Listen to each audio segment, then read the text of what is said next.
ইসরায়েলের জন্য দিন দিন বিপদ ঘনিয়ে আসছে অত্যন্ত শক্তভাবে।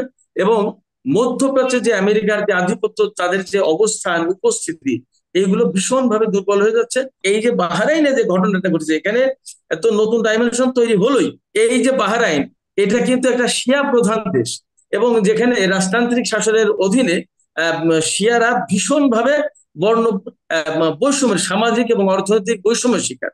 অথচ সেই জায়গায় কিন্তু আস্তে আস্তে খোলস থেকে বেরিয়ে আসছে, যার বহিঃপ্রকাশ দেখছি যে ইয়েমেনের একটা হুতি আন্দোলন নামে যে আন্দোলন, তাদের নেতৃত্বে সামরিক বাহিনী এখন ইসরায়েলের বিরুদ্ধে যুদ্ধ করছে, এবং তারা এতটা বেশি প্রভাব ফেলেছে যে পুরো লোহিত সাগর এবং মধ্যপ্রাচ্যের চালচিত্র বদলে গেছে, এবং ইসরায়েলের অর্থনীতি দারুণ ভাবে ক্ষতির মুখে, ভীষণ ভাবে ঝুঁকির মুখে পড়েছে। নিয়ার ফিউচার আমরা যে এমনটা দেখবো না তার নিশ্চয়তা নেই। এমন সৌদি আরব থেকেও যে এইরকম প্রতিরোধকামী সংগঠন গড়ে উঠবে না, এবং তারা যে ইসরায়েলের বিরুদ্ধে হামলা চালাবে না, এ কথাও কিন্তু বলা যাচ্ছে না। এবং ইরানের শত্রু ছিল, এমনকি যে জিসিসি, যেটা গালফ কোঅপারেশন কাউন্সিল, যেটা 6টা আরব দেশের সমন্বয়ে আমেরিকা নেতৃত্বে আমেরিকা গঠন করে দিয়েছিল ইরানকে ধ্বংস করাতে।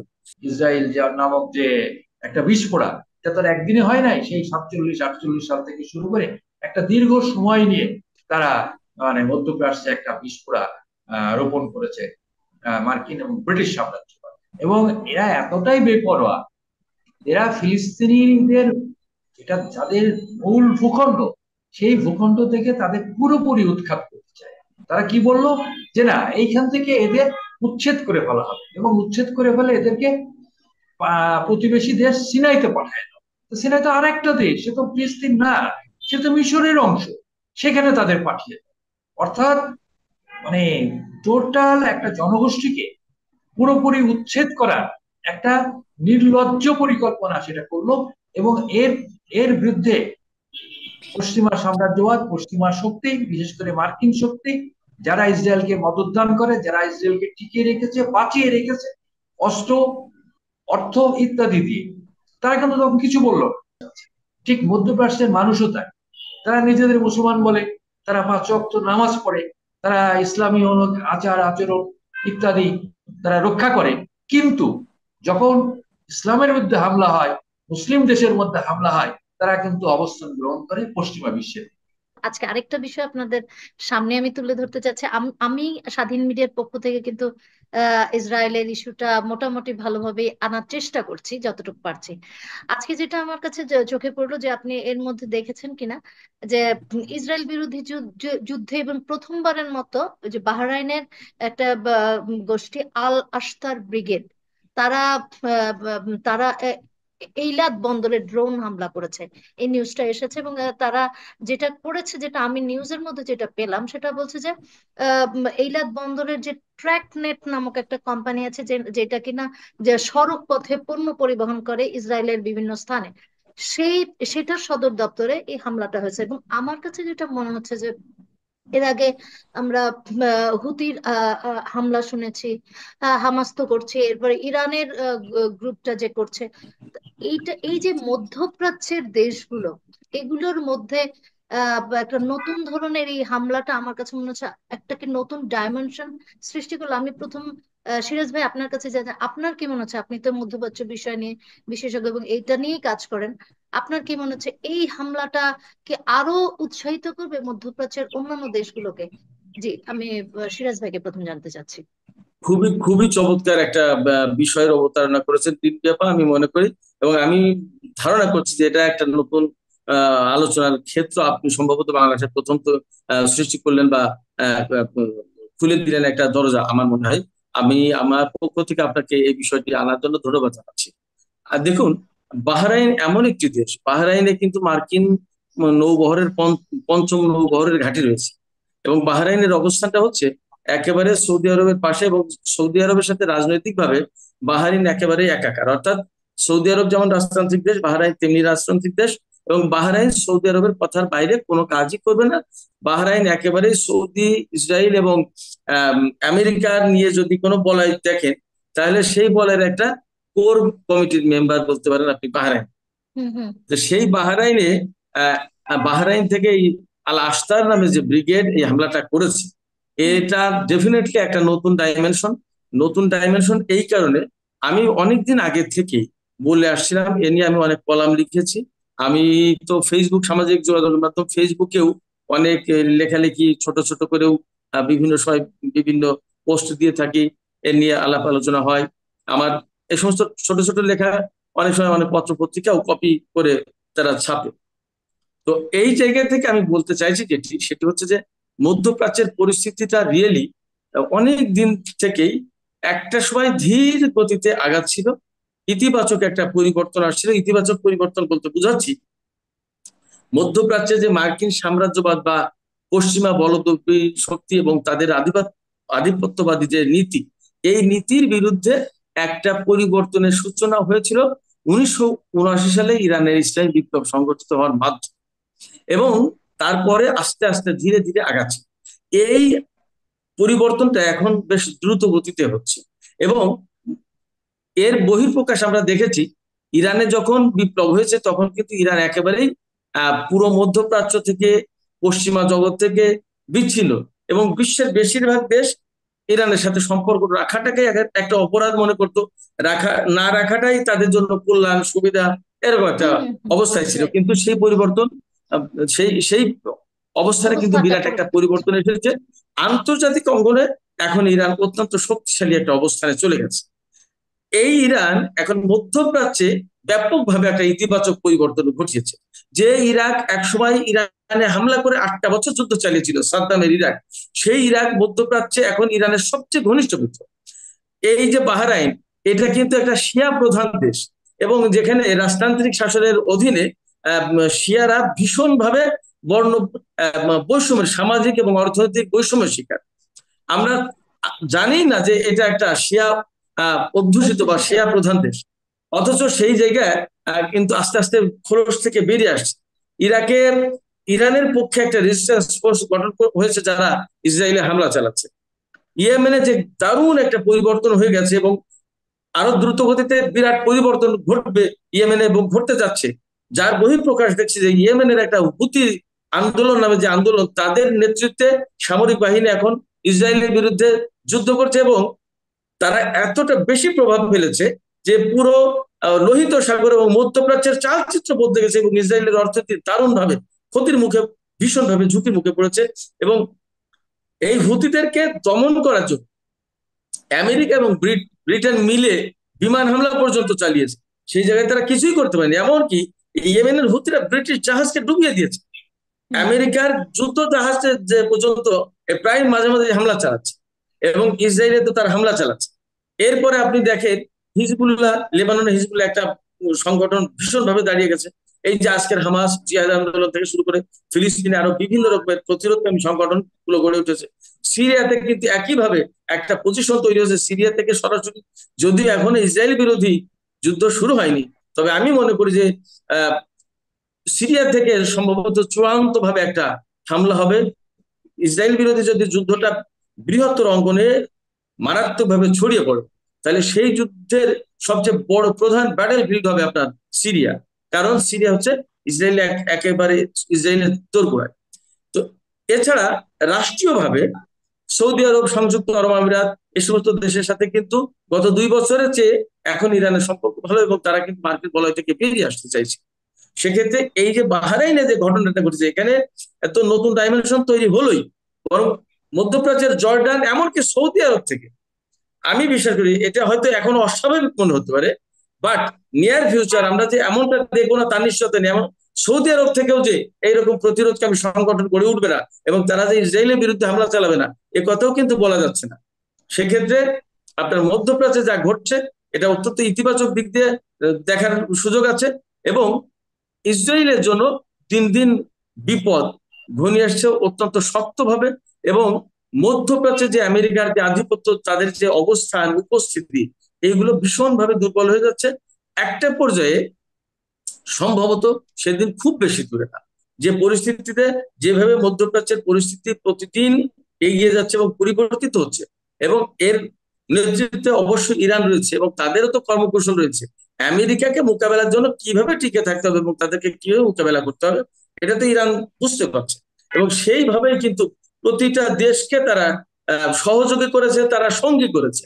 মধ্যপ্রাচ্যের প্রতিটা দেশ যেখানে আমেরিকা ইরানের বিরুদ্ধে ছিল এবং ইরানের শত্রু ছিল, এমনকি এই যে জিসিসি যেটা গালফ কোঅপারেশন কাউন্সিল, যেটা 6টা আরব দেশের সমন্বয়ে আমেরিকা নেতৃত্বে আমেরিকা গঠন করে দিয়েছিল ইরানকে ধ্বংস করাতে, ইরানের ইসলামী বিপ্লবকে। সেই জিসিসি এখন ইরানের একটা মিত্রে পরিণত হয়েছে। তো যেটা বলছিলাম যে এই যে বাহরাইন থেকে যে হামলার ঘটনাটা ঘটলো, এইরকম ভাবে আমার ধারণা হচ্ছে যে মধ্যপ্রাচ্যের আরো যে সমস্ত দেশ রয়েছে সে সমস্ত জায়গা থেকেও যদি এই রকমের প্রতিরোধকামী সংগঠন হঠাৎ করে আত্মপ্রকাশ করে এবং তারা যদি ইসরায়েল বিরোধী অভিযানে অংশ নেয়, তাহলে অবাক হওয়ার কিছু থাকবে না। মধ্যপ্রাচ্যটা আসলে এইভাবেই পরিবর্তিত হয়ে গেছে এবং এই যে দারুণভাবে একটা ইতিবাচক পরিবর্তন ঘটেছে, এই ইতিবাচক পরিবর্তনটাকে একেবারে তার চূড়ান্ত লক্ষ্যে নিয়ে যাওয়ার জন্য আমার কাছে মনে হচ্ছে যে মধ্যপ্রাচ্য প্রস্তুত এবং ইরান সেই লক্ষ্যেই কাজ করেছে। যতই যাই বলুক না কোনো, আমেরিকা এবং তার মিত্ররা এই পরিবর্তনকে কোনোভাবে আর সম্ভবত আমেরিকা এবং তার মিত্রদের পক্ষে মোকাবেলা করা সম্ভব হবে না। মধ্যপ্রাচ্যে দারুণভাবে একটা ইতিবাচক পরিবর্তন ঘটতে যাচ্ছে এবং এই পরিবর্তনের ধারায় আমার মনে হয় যে ফিলিস্তিনের ভাগ্য নির্ধারিত হয়ে যাবে। ধন্যবাদ আপনাকে। আমেরিকা তাদের অবস্থান ধরেও রাখতে পারবে না। জি, থ্যাংক ইউ ভেরি মাচ। মাহবুব ভাই, আপনার কাছে আসতে যাচ্ছি। অনেকক্ষণ আমরা সিরাজ ভাইয়ের কথা শুনছিলাম। উনি এই বিষয়টা নিয়ে অনেক রিসার্চ করে এবং এটাই কাজ করে, এই জন্য শুনছিলাম বেশি করে। যাই হোক, আপনার কাছে আসে, আপনি সিরাজ ভাইয়ের কথা শুনলেন এবং আমি আপনার কাছে জানতে চাচ্ছি আপনার কাছে কি মনে হচ্ছে যে এই মধ্যপ্রাচ্যের এই যে উনি যে বলছেন যে একটা ভিন্ন ধর্মী পরিবর্তন আসছে, যেটা কিনা প্যালেস্টাইনের ভাগ্য নির্ধারিত হওয়ার একটা দিক নির্দেশনা, আপনি কি মনে করেন? আমি সিরাজের সাথে একমত। যেটা বললেন সেটা হচ্ছে যে মধ্যপ্রাচ্যে মার্কিন সাম্রাজ্যবাদ, পশ্চিমা সাম্রাজ্যবাদ বা পশ্চিমা পুঁজিবাদী সমাজের দিন শেষ হয়ে আসছে। আমি এর সাথে শতভাগে একমত। কারণ একটা সময় ছিল তারা মধ্যপ্রাচ্য নিয়ে, পশ্চিমা সাম্রাজ্যবাদ মধ্যপ্রাচ্য নিয়ে ইচ্ছে মতো খেলেছে। আমরা যদি দেখি 73-এর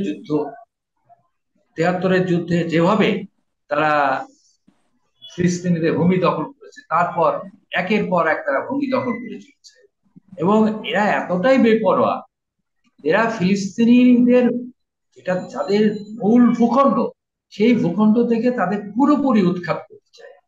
যেমন এইবার যখন অক্টোবর মাসে 7ই অক্টোবর তারা যখন গাজায় হামলা করল, তারা যখন গাজায় গণহত্যা শুরু করলো, এই গণহত্যা শুরু করার পর তাদের পরিকল্পনা তারা গোপন করে। তারা কি বললো যে না, এইখান থেকে এদের উচ্ছেদ করে ফেলা হবে এবং উচ্ছেদ করে ফেলে এদেরকে প্রতিবেশী দেশ সিনাইতে পাঠায় দাও। তো সিনাই তো আরেকটা দেশ, সে তো ফিলিস্তিন না, সে তো মিশরের অংশ, সেখানে তাদের পাঠিয়ে দাও। অর্থাৎ মানে টোটাল একটা জনগোষ্ঠীকে পুরোপুরি উচ্ছেদ করার একটা নির্লজ্জ পরিকল্পনা সেটা করলো এবং এর এর বিরুদ্ধে পশ্চিমা সাম্রাজ্যবাদ, পশ্চিমা শক্তি, বিশেষ করে মার্কিন শক্তি, যারা ইসরায়েলকে মদতদান করে, যারা ইসরায়েলকে টিকিয়ে রেখেছে, বাঁচিয়ে রেখেছে অস্ত্র, অর্থ ইত্যাদি দিয়ে, তারা কিন্তু তখন কিছু বলল। তারপরে যখন গাজায় ব্যাপক গণহত্যা শুরু হলো, কিছু কিছু তারা তথাকথিত তাদের মুখোশের গণতন্ত্রে, তাদের তো আবার কিছু না বললে চলে না, তাদের একটা গণতন্ত্রের মুখোশ আছে, তথাকথিত মানবতার মুখোশ আছে, মানবতাবাদের একটা মুখোশ আছে। সেই মুখোশের আড়ালে তারা কি যুদ্ধবিরতি মানে একটা প্রস্তাব নিয়ে আসলো, কিন্তু তাদের শর্ত হলো যে আগে যুদ্ধবন্দীদের ছাড়তে। আরে যুদ্ধের মধ্যে যুদ্ধবন্দী বিনিময় হয়, ছাড়ার ঘটনাও ঘটে, যেমন আমরা ইউক্রেন রাশিয়া যুদ্ধে দেখেছি। কিন্তু আমরা যদি একটা জিনিস খেয়াল করি, এটা তো যুদ্ধ নয়, এটা তো গণহত্যা। ইউক্রেন রাশিয়ার এই যে 2 বছর 2.5 বছরের যুদ্ধে, সেখানে মানুষ মানে সাধারণ মানুষ মারা গেছে কত? এ পশ্চিমা বিশ্বের হিসাব। যারা রাশিয়াকে অত্যন্ত দোষারোপ করে, তারা পর্যন্ত বলছে সাধারণ মানুষের মৃত্যুর ঘটনা 8 থেকে 9 হাজারের বেশি নয়। আর এইখানে ব্যাপক মাত্র কয়েক মাসের যুদ্ধে, কয়েক মাসের ঘটনায়, এবং এটা তো বিশ্বের ইতিহাসে নজিরবিহীন। হাসপাতালে ঘোষণা দিয়ে তারা বোমা বর্ষণ করছে, তারা শরণার্থী ক্যাম্পে ঘোষণা দিয়ে বোমা বর্ষণ করছে। এইরকম গণহত্যা যখন ঘটে, তখন খুব স্বাভাবিকভাবেই মানে ফিজিক্স একটা তত্ত্ব আছে every action has an equal and opposite reaction. আমি এক্স্যাক্টলি নিউটনের বলতে তার পারলাম সূত্র, না। হ্যাঁ, প্রতিটি এটা নিউটনের সূত্র। ক্রিয়ারই সমান ও বিপরীত প্রতিক্রিয়া। জি, রাইট। হ্যাঁ, ছাত্র অবস্থায় পড়া। তা যাই হোক, আমার মনে হয় এরও প্রতিক্রিয়া আছে, এবং এই প্রতিক্রিয়া কিন্তু আমরা এখন দেখছি, এবং প্রতিক্রিয়া কিন্তু শুরু হয়ে গেছে। সিরাজ ঠিকই বলেছেন, ইরান ইসলামী বিপ্লবের পরে পরিস্থিতি চেঞ্জ হয়েছে। ইসলামী বিপ্লবের পরে ইরান দুর্বল হয়েছিল, কিন্তু আজকের সেই ইরান কিন্তু দুর্বল ইরান। আজকে ইরান সবসময় সবল ছিল। তার সাহিত্য, সংস্কৃতি, শিক্ষা, তার রাজনৈতিক চেতনা, সমস্ত কিছু দিক থেকে তারা উন্নত ছিল। কিন্তু অর্থনৈতিক ভাবে তারা কিছুটা পিছিয়ে ছিল, সামরিক দিক থেকে পিছিয়ে ছিল। কিন্তু আমরা দেখছি ইরান কিন্তু আর সেই জায়গায় নেই। বিশেষ করে ইউক্রেনে রাশিয়ার অভিযানের পর, এবং ইউক্রেনে রাশিয়ার বিরুদ্ধে পশ্চিমাদের ন্যাটোর যুদ্ধে অংশগ্রহণের মধ্য দিয়ে ইরানের যে ড্রোন এবং ইরানের অন্যান্য অস্ত্র মানে ইউক্রেন যুদ্ধে যে ব্যবহার হয়েছে, রাশিয়া যে ব্যবহার করেছে, তারা সামরিকের সাথে ব্যবহার করেছে, এবং ওই যুদ্ধে প্রমাণ হয়েছে যে ইরানের অস্ত্র অত্যন্ত কার্যকরী অস্ত্র। অর্থাৎ আন্তর্জাতিক অঙ্গনে ইরানের অস্ত্রের সরাসরি পরীক্ষার একটা ক্ষেত্র ছিল কিন্তু ইউক্রেন। এই যুদ্ধের মধ্য দিয়ে আমরা সেটা দেখেছি যে ইরানের অস্ত্র অত্যন্ত ইফেক্টিভ। এবং আমরা তো সর্বশেষ দেখলাম সরাসরি ইরানের মাটি থেকে ইসরায়েলে হামলা। এবং অনেকেই এটা বিস্মিত হয়েছে যে ইরান সরাসরি হামলা করবে কিনা, এবং এরা কিন্তু আরো হামলার জন্য তারা প্রস্তুতি নিয়ে বসে আছে, এবং যে কোনো সময় এই ধরনের একটি হামলা হতে পারে। তাছাড়া আজকে মধ্যপ্রাচ্যে হুতিদের অংশগ্রহণ, মধ্যপ্রাচ্যে বিশেষ করে ইসরায়েলের এই যুদ্ধে অংশগ্রহণ, লেবাননের অংশগ্রহণ, হিজবুলের অংশগ্রহণ, তারপরে ইরাকের ইসলামিক রেজিস্ট্যান্সের অংশগ্রহণ। ইসলামিক রেজিস্ট্যান্স দেখলাম গতকাল তারা বলেছে, তারা কি বলে, গতকাল তারা বলেছে যে তারা যে কোনো ধরনের ইসরায়েলি স্বার্থে তারা আঘাত করবে। তো বিশেষ করে তারা জাহাজে হামলা করবে, যে কোনো এমনিতে তো লোহিত সাগরে জাহাজ চলাচল বন্ধ হয়ে গেছে হুতিদের হামলায়, এবং হুতিরাও কিন্তু হুমকি দিয়েছে তারা কিন্তু ভূমধ্য সাগরেও হামলা করবে। তো মানে সোজা কথায় আজকের এই গাজার পরিস্থিতি, আজকের এই ফিলিস্তিনিদের বিরুদ্ধে ইসরায়েলের সর্বাত্মক যুদ্ধ, এবং আমি মনে করি পশ্চিমাদের পক্ষ থেকে কার্যত একটি সর্বাত্মক যুদ্ধ শুরু হয়েছে। তারা ফিলিস্তিন নামক দেশকে পুরোপুরি উৎখাত করার মতো, এবং তারা যে এই সমস্যার সমাধানের জন্য দ্বিরাষ্ট্রের কথা বলছে, এটা তাদের মুখের। কারণ এখনো পর্যন্ত পশ্চিমা বিশ্বের অনেক দেশ ফিলিস্তিনকে স্বাধীন রাষ্ট্র হিসেবে স্বীকৃতি দিলেও এখানেও অনেক সমস্যা রয়ে গেছে, এবং দেখা যাচ্ছে জাতিসংঘের নিরাপত্তা পরিষদের যে কোনো আলোচনায় আমেরিকা ভেটো দিচ্ছে। কাজে আমেরিকা ভেটো দিলে জাতিসংঘ নিরাপত্তা পরিষদের কোনো আলোচনা আর কার্যকর থাকছে না, এমনকি এই যুদ্ধবিরতি না মার্কিন ভেটোর। কাজেই আমি মনে করি যে এই সমস্ত ঘটনার মধ্য দিয়ে মধ্যপ্রাচ্যে ইরানের সামরিক শক্তিগত উত্থানের মধ্য দিয়ে, এবং মধ্যপ্রাচ্যের পারস্পরিক দেশগুলোর সম্পর্কের কিন্তু একটা বিন্যাস ঘটেছে। আমরা জানি মধ্যপ্রাচ্যে শুধু বাহরাইন নয়, সৌদি আরব নয়, মধ্যপ্রাচ্যের অনেক দেশে মার্কিন ঘাঁটি আছে, মার্কিন সৈন্য আছে। তারপরও এমনকি সৌদি আরবের সৈন্য আছে, তারপরও আমরা দেখছি ইরানের সাথে সৌদি আরবের সম্পর্কে একটা উন্নয়ন ঘটেছে। এটা কিন্তু খুবই ইতিবাচক। ইরাকের সাথে সম্পর্কের ব্যাপক উন্নতি ঘটেছে, এবং ইরাকে যে সমস্ত ফিলিস্তিনি পক্ষের এবং ইসরায়েল শক্তি আছে, তাদেরকে ইরান সামরিকভাবে এবং আর্থিকভাবে তারা সহায়তা যোগায়। আমার মনে হয় একটা চূড়ান্ত যুদ্ধের প্রস্তুতি চলছে।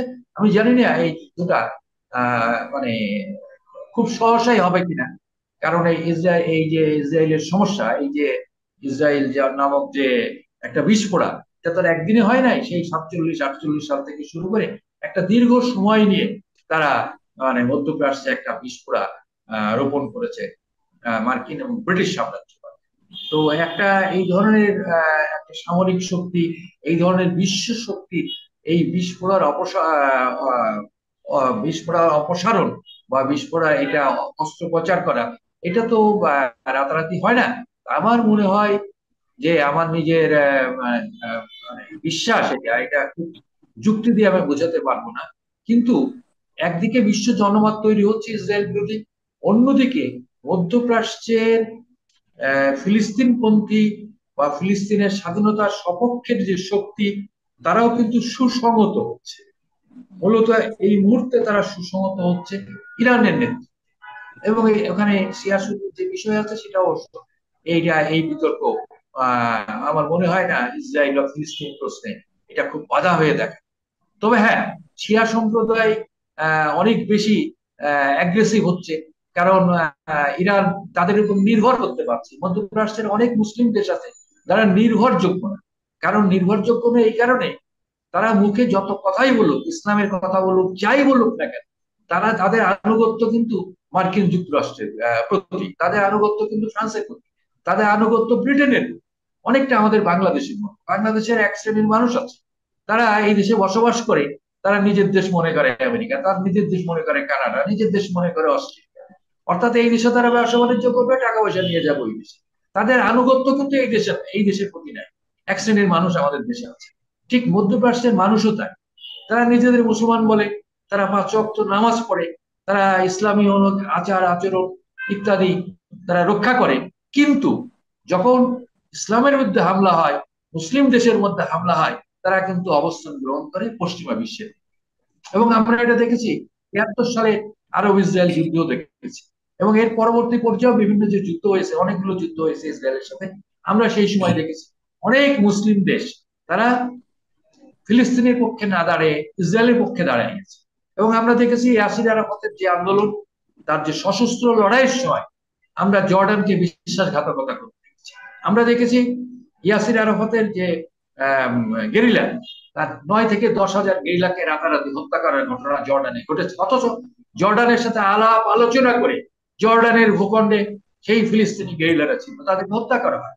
আমরা এবার কি দেখলাম, ইরান যখন তার সামরিক অভিযান চালালো সরাসরি ইসরায়েলে, তখন আমরা দেখলাম জর্ডান এই তাদের যে রকেট, তাদের যে ক্ষেপণাস্ত্র, তারা ভূপাতিত। অর্থাৎ নামিয়ে দিয়েছে।